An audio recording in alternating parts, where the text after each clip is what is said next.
All right, you made it to the last video. Way to go. You get some bonus points right there. Discerning next steps.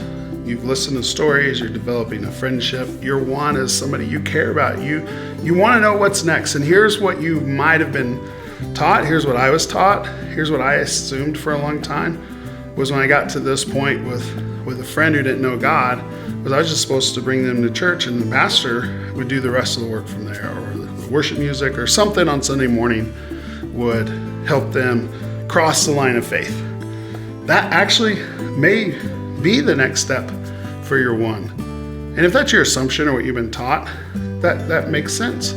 But actually it may not be the next best step.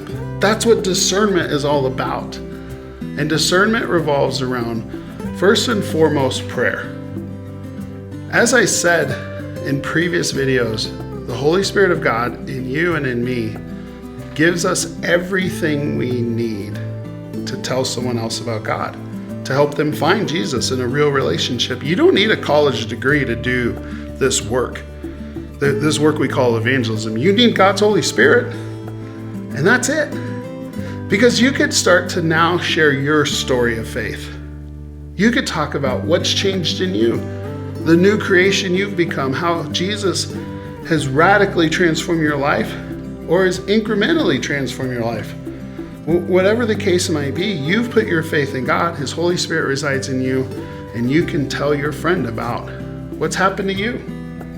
You can ask the Holy Spirit to guide you every step of this process, but especially here, we're starting to shift now to using the influence we've earned in the other steps. And so you continue to serve. Maybe this feels like it's been a few weeks and Chris, why haven't they accepted Jesus or have joined me in church or some other thing? Guys, I know people who have used these steps for years before their one was ready to take a step of faith, if they ever became ready.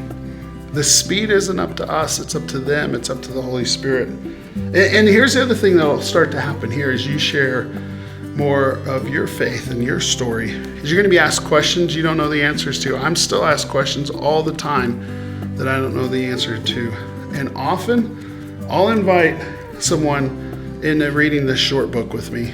It's called More Than Carpenter by Josh McDowell, and it's a classic in the area of helping people find truth and information when their questions revolve around, is the Bible reliable? Is Jesus really God's Son? Was He the one true Messiah, or have there been many Messiahs? It can get confusing, especially if your friend has been hurt in the past by church or religion, or they don't believe in miracles and the supernatural. And what I love about this book, as much as the content, is really the bibliography and the research that you find cited. It's an academic book, a multi-volume work condensed down for us, just regular people. And it shows your friend, no matter how skeptical they might be, that there's a lot of folks who believe Jesus is who He said He is. And there's a lot of evidence that the Bible is true and that Jesus is God's Son and He resurrected. And so maybe this is helpful to you. You can get on Amazon. It's pretty inexpensive. We have some copies here at the church if you need one of those. And I would just maybe invite your friend to read this with you, and you together go through it and have conversations about it. Because remember, everything you need is in you when the Holy Spirit of God is in you.